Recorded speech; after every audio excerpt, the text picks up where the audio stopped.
You may not think of yourself this way, but you're the CEO of a company. That company is you LLC. And here's the truth. You're the product. You may have a version of you that's the W-2 employee product, and another version that's the board member product, and another that's paid to speak at events. These are all versions of you that have been productized. And just like any product, they need marketing, sales, and customer success to keep them rolling along. So the question is, are you running ULLC with intention, or are you just letting it drift and hoping for the best? Because as they say, hope is not a plan. In your third act, you have the chance to run this business better than ever. And so it is with these pillars that we at Gray Matter think about our careers. So first, you have offensive and defensive strategy. Let's start with defense. Every good CEO always has two plays running at the same time, defense and offense. And what defensive means is protecting the core business. And that's your current role, or the largest source of revenue that you have coming in. It's about staying great at what you do, protecting relevance, and avoiding the surprise of being replaced or sidelined.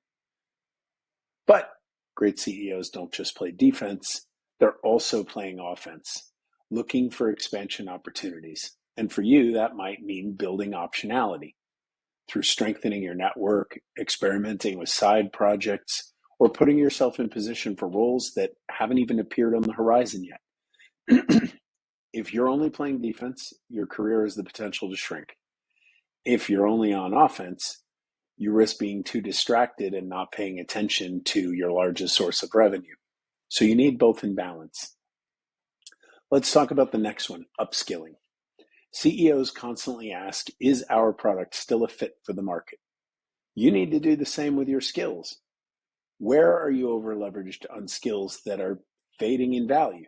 And where are you underinvested in what's emerging? Upskilling is either a moat, keeping you secure in your lane, or it's a bridge helping you cross into a new one if you're thinking about pivoting or doing something entirely different, like starting a business.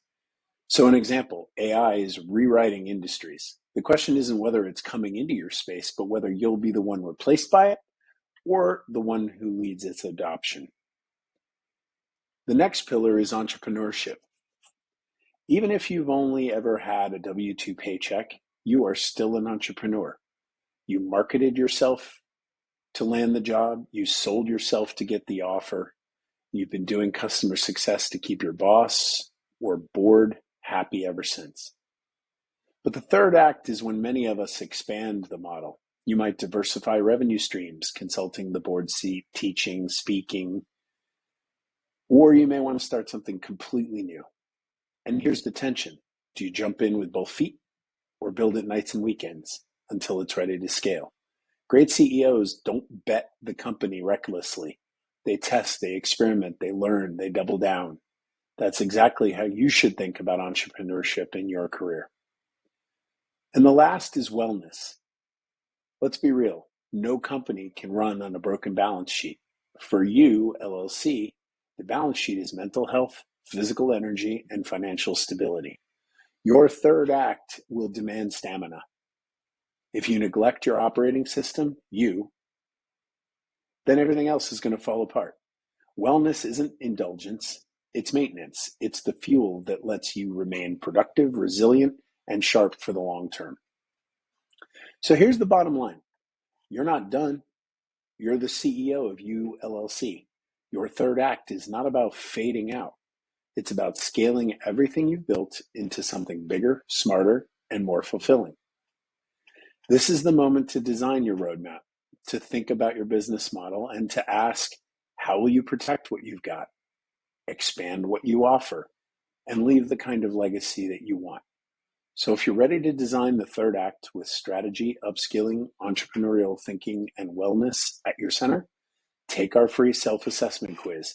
It'll show you where you stand today and give you a clear set of next steps to build momentum for your future. Thanks.